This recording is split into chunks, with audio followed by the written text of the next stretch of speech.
दोस्तों, आज की कहानी है बारिश हुई मोर बना।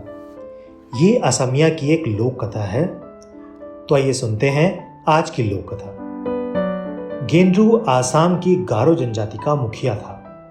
वो सबसे धनी था। जनजाति के लोग उसे बहुत मानते थे।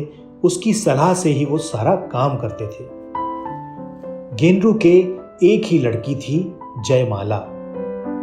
जितनी वो सुंदर थी उतनी ही गुणी थी। नृत्य में तो उससे कोई मुकाबला ही नहीं कर सकता था। कई युवक उससे विवाह करना चाहते थे, पर जयमाला ने अपने प्रेमी से ही विवाह किया।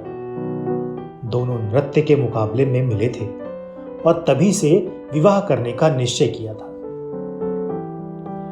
गारो जनजाति की रीति अनुसार लड़की ही माता पिता के परिवार का वारिस होती है और विवाह के बाद लड़की का पति लड़की के घर आकर उसके परिवार के साथ रहता है। जयमाला का पति भी जयमाला के घर में आकर रहने लगा। माता पिता अब बूढ़े होने लगे थे।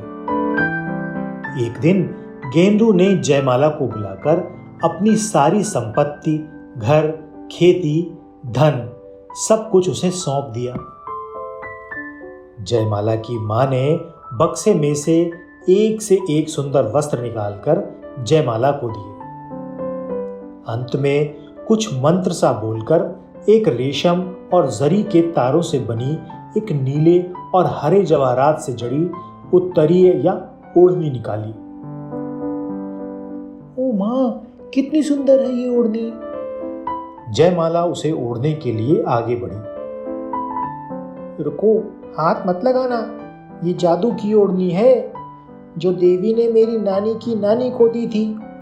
तब से ये हमारे परिवार में है। इसे संभाल कर रखना और कभी भी मंत्र का उच्चारण किए बिना इसे हाथ मत लगाना, नहीं तो अनर्थ हो जाएगा। और मां ने जयमाला को मंत्र सिखाया। मंत्र सीखकर जयमाला ने ओढ़नी ओढ़ ली।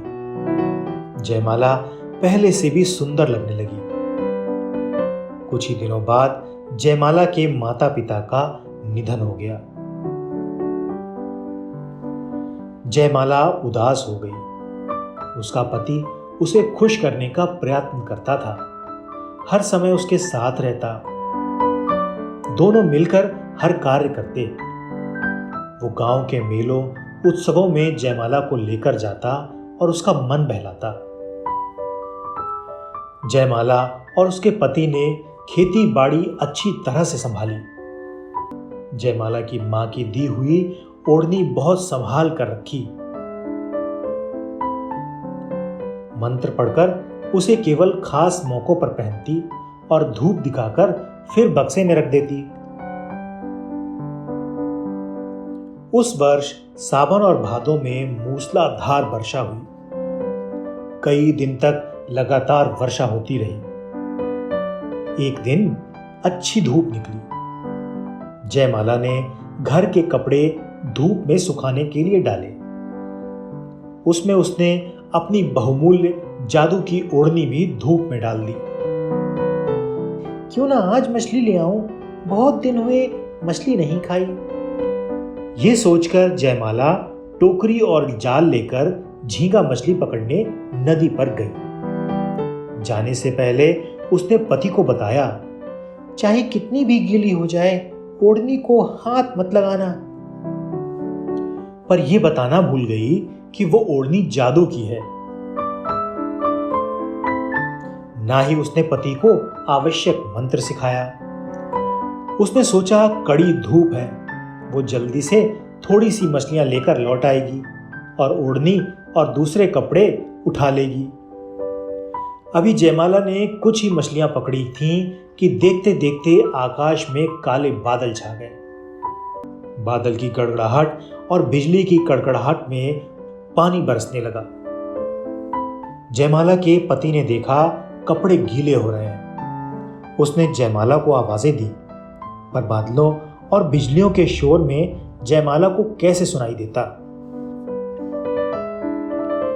इधर जयमाला जल्दी जल्दी वापस आ ही रही थी, परंतु इससे पहले कि वो पहुंच पाती, जयमाला के पति ने सोचा कि इतनी सुंदर ओढ़नी जो जयमाला को बहुत प्यारी है भीग रही है, कहीं खराब ना हो जाए। इस डर से उसने उसे उठाने के लिए जैसे ही हाथ लगाया, ओढ़नी उसके बदन से चिपक गई। आहिस्ते आहिस्ते उसका शरीर बदलने लगा। अब उसका शरीर पक्षी के शरीर में बदलने लगा। उसके रंग बिरंगे पंख निकलने लगे। जयमाला वहां पहुंची। पति के शरीर को पक्षी के रूप में बदलते हुए देखकर वो रोने लगी। अपने दुख में वो मंत्र बोलना भूल गई।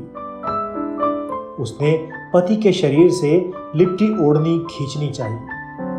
ओढ़नी को हाथ लगाते ही उसका शरीर भी बदलने लगा, पर उसके पक्षी शरीर में पंख कम निकले, क्योंकि ओढ़नी का सारा रेशम तथा नीले हरे जवाहरात पक्षी का शरीर बने पति के पंखों में बदल गए थे। जयमाला के हिस्से में कम या ना के बराबर ही पंख आए थे। जो आए वे पति के पंखों जैसे सुंदर और चमकीले नहीं थे। हरे नीले चमकीले पंखों वाला उसका पति बन गया मोर और जयमाला बन गई कम पंखों वाली मोरनी। आज भी जब कभी आकाश में काले बादल छा जाते हैं और बारिश रिमझिम होने लगती है, तो मोर नाचते हुए अपनी मोरनी को आने के लिए आवाज देता है। तो दोस्तों, ये थी आज की लोक कथा। अगर ये कहानी आपको पसंद आई हो तो इस वीडियो को लाइक कर दीजिएगा। चैनल पर नए हैं तो चैनल को सब्सक्राइब जरूर कीजिएगा। मिलते हैं अगले वीडियो में ऐसी ही किसी नई और रोचक कहानी या लोक कथा के साथ। तब तक के लिए आपका धन्यवाद।